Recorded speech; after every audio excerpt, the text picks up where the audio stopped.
Halloween had always been a favorite holiday of mine. The thrill of dressing up, the crisp autumn air, and the promise of a night filled with spooky fun had a special place in my heart. However, one particular Halloween would etch an indelible mark of fear in my memory. The setting for our Halloween celebration was a decrepit old mansion at the edge of town. Its reputation as a haunted house had never been fully confirmed, but the ominous shadows it cast on the moonlit night made it the perfect backdrop for our ghoulish festivities. My friends and I had gone all out with our costumes. I was a zombie, my face grotesquely painted and tattered clothes hanging from my frame. The others were equally impressive, a mummy, a headless horseman, and a witch with a wicked cackle. As we approached the mansion, a chill ran down my spine. The air grew cold, and the wind carried a mournful howl. The mansion loomed like a specter, its windows like empty eyes staring into the abyss. The door creaked open as if beckoning us inside. We hesitated for a moment, but the thrill of the unknown called to us, and we ventured into the darkness. Our footsteps echoed through the empty halls, and the scent of dust and decay hung in the air. We wandered deeper into the mansion, our flashlights cutting through the oppressive darkness. The walls were adorned with faded, tattered portraits of people long forgotten. Their eyes seemed to follow us, and I couldn't help but shudder.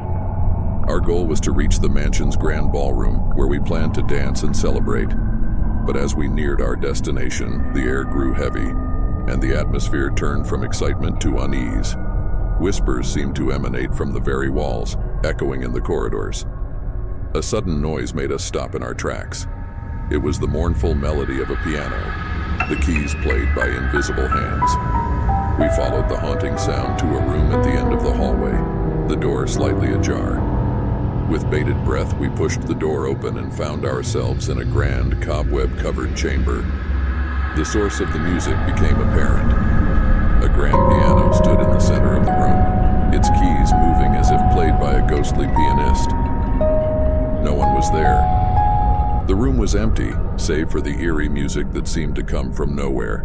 It was as if the very essence of the mansion had come to life. Fear gnawed at my heart as I approached the piano, and, against my better judgment, I placed my fingers on the keys. The music ceased, and for a moment, there was silence. But it was quickly shattered by a bone-chilling wail that seemed to emanate from the very walls. The room transformed before my eyes. The portraits on the walls contorted into grotesque shapes, their eyes glowing with malevolence. Shadows danced in the corners, and an icy wind swept through the room. I turned to my friends, but they had vanished. I was alone, trapped in a nightmarish world of my own making. The mansion had come to life, its cursed history revealing itself. As I tried to flee, the room seemed to stretch and warp, the walls closing in on me. The piano played a haunting tune once more, and I could feel invisible hands grasping at me, pulling me into the instrument. In that moment, I knew I was not alone. The spirits of the mansion had awakened, and they sought to claim me as one of their own. Just as I felt myself being drawn into the piano, I awoke with a start, drenched in sweat and my heart racing. It had all been a dream, a nightmare brought to life by the anticipation of Halloween. But the fear it had instilled in me was all too real. Halloween would never be the same for me after that night. The idea that the supernatural could cross into our world, even if only in our dreams, was a chilling reminder of the thin veil that separates the living from the dead.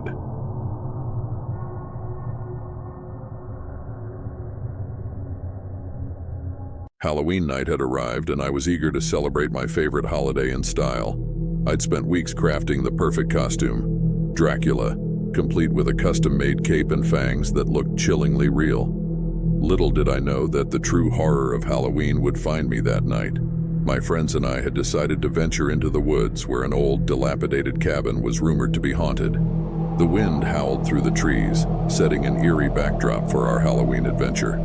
The full moon cast long, twisted shadows that seemed to dance to a ghostly tune. As we approached the cabin, my excitement began to wane. The structure was more sinister than I had imagined, its time-worn walls sagging under the weight of decades of abandonment. Its windows were shattered, and the front door hung precariously on one rusted hinge. We hesitated at the threshold, our excitement tinged with apprehension. The legends about the cabin had always been vague, tales whispered around campfires and in hushed conversations during sleepovers, but they all had one thing in common. The cabin was cursed, and anyone who entered would face its wrath. As I stepped over the creaking threshold, I could feel the weight of the legends pressing down on me. The interior was as unsettling as the exterior. The air was damp, and a chill seemed to penetrate my very bones. Cobwebs hung like shrouds from the ceiling, and the floor was strewn with debris and broken furniture. My friends and I wandered deeper into the cabin, our footsteps echoing in the stillness. The flickering candles we had brought cast eerie, shifting shadows on the walls, making the space feel alive with malevolent energy. But it wasn't until I entered the bedroom that the true horror of Halloween descended upon me. The room was different from the rest of the cabin. It felt charged, as if a malevolent presence lingered within. In the corner, a tattered portrait hung on the wall, its subject a woman with hollow eyes and a sinister smile. As I stared at the portrait, a chill coursed through me, and I knew that the legends were true. The cabin was cursed, and we had awakened something malevolent. Suddenly, the bedroom door slammed shut, and a frigid gust of wind blew out the candles. My heart raced as darkness enveloped me, and I could hear the panicked whispers of my friends on the other side of the door. I fumbled for my phone, trying to use its feeble light to find my way. But as I shone it on the portrait, the woman's eyes seemed to come alive, glowing with an unnatural intensity. She stepped out of the frame, her movements slow and deliberate. With a voice that sounded like it had come from the depths of the underworld, she spoke. "You've awakened me on this accursed night, and now you shall pay the price." Terror surged through me as I realized that we had disturbed a malevolent spirit, one that had been imprisoned within the cabin for untold years.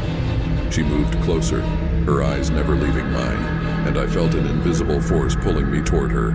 The room began to warp and shift, the walls closing in on me, and the air grew thick with an oppressive energy. I was trapped, ensnared in the curse of the cabin. My friends managed to break down the door just in time, their panicked voices pulling me from the clutches of the malevolent spirit. As I stumbled out of the room, the door slammed shut behind me, and the bedroom was consumed by darkness once more. We fled the cabin, our hearts pounding, and our Halloween adventure transformed into a nightmare. The legends had proven all too real, a chilling reminder that some curses are not meant to be disturbed, and that the spirits of the deed can exact a terrifying vengeance. From that night on, Halloween would forever be tinged with a sense of dread, a reminder that the supernatural and the unknown could cross into our world when we least expected it.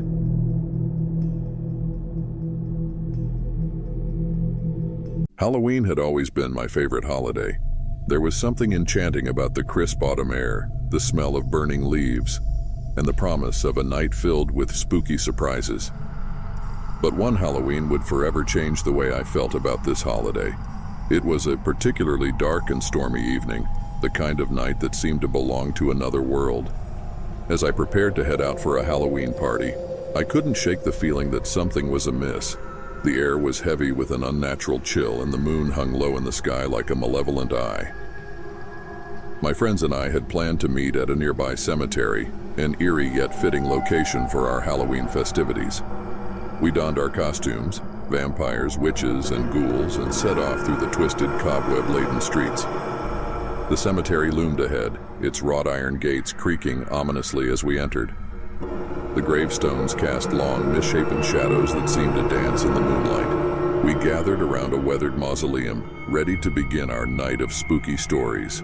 As we took turns sharing tales of the macabre, I couldn't help but notice a peculiar gravestone nearby.